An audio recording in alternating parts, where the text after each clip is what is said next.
How's it going? Again, folks, attempt number 4. This will be the first video that I hopefully put on YouTube, and it's to try and help people that have issues with their Ford Transit Custom bonnet release sketch. Okay, apparently it's a very common problem. Things happen with them. The bonnet doesn't release. You can't fill up your water bottle. You can't check your oil. You can't do all the things that you need to do, which you should be doing at least on a weekly basis. Or at least I preach that to my kids and their cars.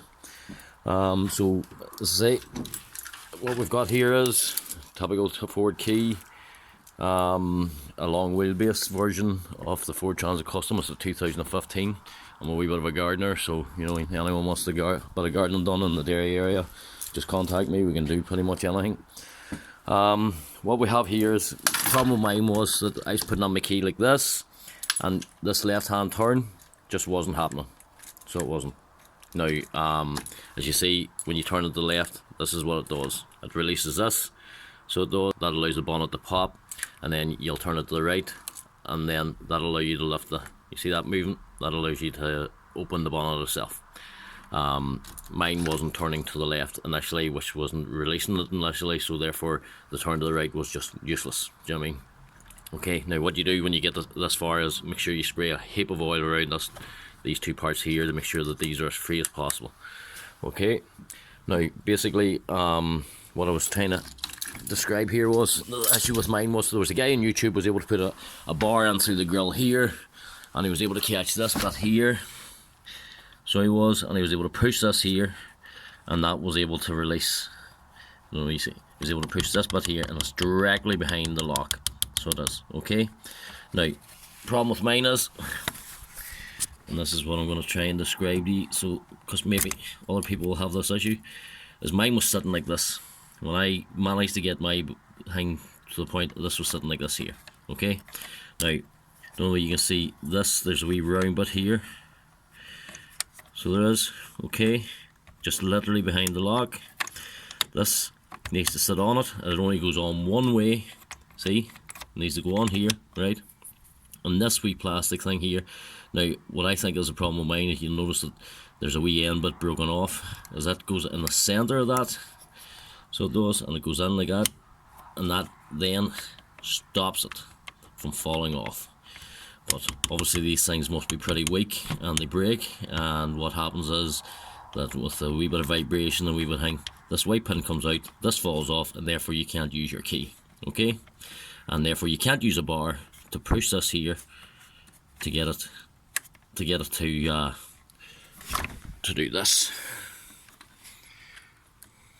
because if I can't do that, it does not release initially, and you can't open your bonnet. Okay, now basically to get as far as that there, I had to take my whole goddamn bonnet off, or bumper, sorry.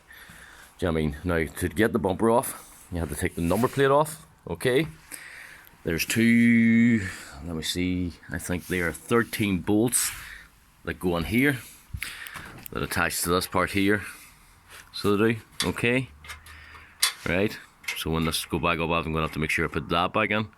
Okay, then what we had was two Torx either side, and they're T20s Torx that go along the wheel arch. Okay, so you get two of those, and that's the same on the other side, two on the other side.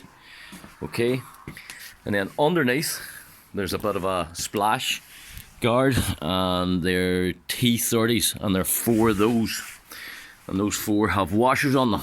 Okay, so there you go. There's your 4 screws that come off from the wheel arches. There's 1, 2, 3. There's 4 T30 Torx. Right, the screws are a T20 torque. Okay, there's the 2 bolts, which I think are 13s. Yeah, 13s that come out of the front of the bonnet behind the number plate. Then basically what I had to do was pull the bottom half of the bumper off. That's the black bit. Okay, so it is. Now when I got that there pulled back, I was able to get my hand up underneath, between here, the black bit here, and the white bit here. I was able to get my hand up. I was able to grab hold of this, and I was able to grab hold of this here, and I was able to put it back on again. Then I was able to put the key in. So it was, and opened the bonnet. Do you know what I mean? Sprayed the life out of it and all the rest. So wasn't able to get my hand on then to put the wee white thing on to put it back on again. So basically what I had to do was take this white trim off. So it is. Now, to get the white trim off, there are 1, 2, 3, and there are 8 sockets. So there. And that allows you to pull it back. Then basically I had to prise off this part. So it did. Which sits across here. So it did. Sorry, and to get these off, I had to take off 1, 2, 3, 4, 5, 6, and they're wee plastic washer type things. They come in 2 parts. Let me see if I can show you these, describe these to you. No, where are you? Yeah. Now these wee things here come in 2 parts. You've got this bit here, which sits down and through the hole initially. And then you've got this bit here, which goes down in, again one way, and then what it does is this bit here goes down into it and it sprays it. All you need is a flat screwdriver. So what you do is you take this initial part out, you pop it up, prise it up as gently as you can, take it out, and then you put your screwdriver underneath and you pop this bit out. Don't try and take the whole lot out at the one time, because if you do, it ends up breaking them. So it does, as I've learned via the first one that I did. So it is. Now, that's how I got it. So it is. So it's going to be a bollocks to put it back together again. But what we're going to do now, before we close this up, is I'm going to get a piece of household wire or something like that there. I'm going to tie a knot in it. I'm going to feed it through. I was looking at doing it with a cable tie. So I was. And what I'm going to do is I'm going to set up a second mechanism. Basically, just in case this was to happen again. So what I'm going to do is basically either get a cable tie like this, maybe put 2 together. I'm going to feed it through here. So I don't know whether you can see what I'm going to try and do. Might be easier with a bit of wire. I'm going to try and feed it through here in this hole, if I can do it. Oh Jesus wept. It actually was there earlier on.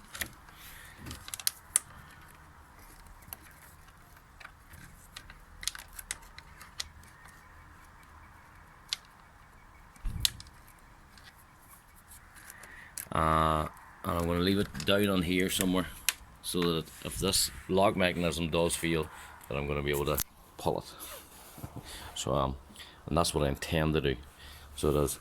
Now, I hope this has helped somehow. And that, you know, if you do get to use it, have a wee look and tell me you like it or not. As I say, it's going to be my first video. It's a bit long-winded at over 8 minutes now, but I'm hoping that this will actually help somebody. So again, bottom half of the bumper off, 4 torque screws, 2 either side in the wheel arch, T20s. Then you had your 13 socket to take these 2 off. What else did I say there was? Yeah, and then 4 on the bottom. Then the bottom tray right underneath, you'll find them in the bottom tray at the front. So there, and that gets your bottom bumper to the point. Now you have to pull this thing off. Do you know what I mean? There's no other way about it. You just have to pull it off. Then once you get that, you can get your hand up, you can find out and pull your mechanism to pop your bonnet initially. So there's and that's pretty much it. Do you know what I mean? Maybe get the video when I get this bloody thing put back together again. I'm sort of sitting here now about 2 hours into this job. So but I'm supposing that's not so bad for a guy that's a gardener, and I've got plenty of time now because it's the middle of November. So it is. And look, I hope this helps. Just let me know. If this goes up on YouTube, do me a favour, try and like it.